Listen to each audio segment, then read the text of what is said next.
n2 क्या है, दो नंबर्स है। मान लीजिए जैसे कि यहाँ पे दो नंबर्स आपको दिए होते हैं ना 72 और 26, फिर हमने उसका एलसीएम और एचसीएफ फाइंड किया था। मान लीजिए इसी केस में हमको दोनों नंबर्स तो दिए हुए हों 72 और 26, मान लीजिए एलसीएम दिया हुआ हो और एचसीएफ फाइंड करना हो, यानी कि चार चीज़ों में से तीन चीज़ दी हुई हो और एक चीज़ फाइंड करनी हो, तो उसके लिए हम ये वाला फॉर्मूला लगाते हैं। ठीक है, तो मान लीजिए n2 फाइंड करना है, तो n2 को अलग करने के लिए n1 को इधर ले आइए, इधर मल्टीप्लिकेशन में है तो n1 इधर जाके डिवीजन में चला जाएगा। तो इस टाइप के भी क्वेश्चन हमारे पास इस चैप्टर में हैं।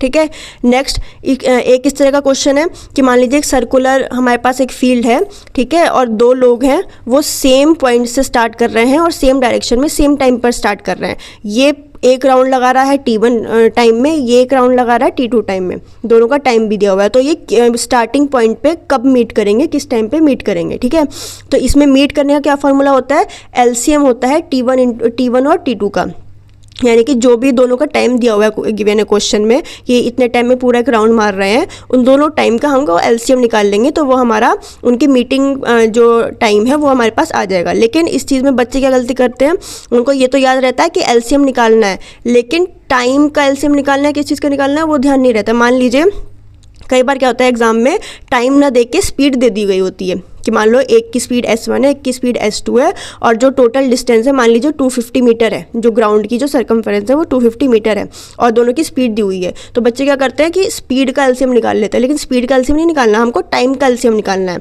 और टाइम कैसे निकालेंगे, हमको पता है distance equals to speed into time होता है ना। तो अब टाइम कैसे आएगा, डिस्टेंस को स्पीड से डिवाइड कर दीजिए, यानी कि डिस्टेंस अपॉन स्पीड, ये टाइम आ जाएगा। तो यानी कि 250 को s1 से कर दीजिए डिवाइड, फिर 250 को s2 से डिवाइड कर दीजिए, तो t1 और t2 आ जाएगा। फिर दोनों का एलसीएम निकाल लेंगे, किस तरह से, इसी तरह से जैसे हमने अभी निकाला है। मान लीजिए एलसीएम 2 और 6 का निकालना है, मान लीजिए एक 2 मिनट ले रहा है, एक 6 मिनट ले रहा है पूरे सर्किल को क्रॉस करने के लिए। ठीक है, तो 2 का एलसीएम निकालेंगे, फिर 6 का एलसीएम निकालेंगे।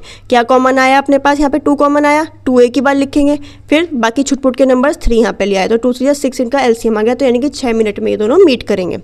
एक इस टाइप का क्वेश्चन होता है, इधर आते हैं पहले। मान लीजिए 5 का क्यूब, तो जैसे कि 25 होता है, ठीक है, तो 5 का क्यूब 125 है, 5 का क्यूब 125 है।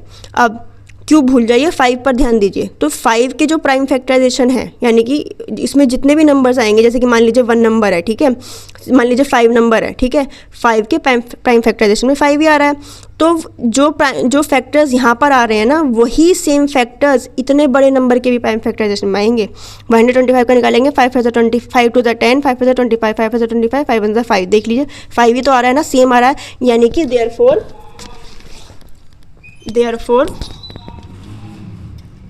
5 एंड 5 क्यूब के प्राइम फैक्टराइजेशन में सेम ही नंबर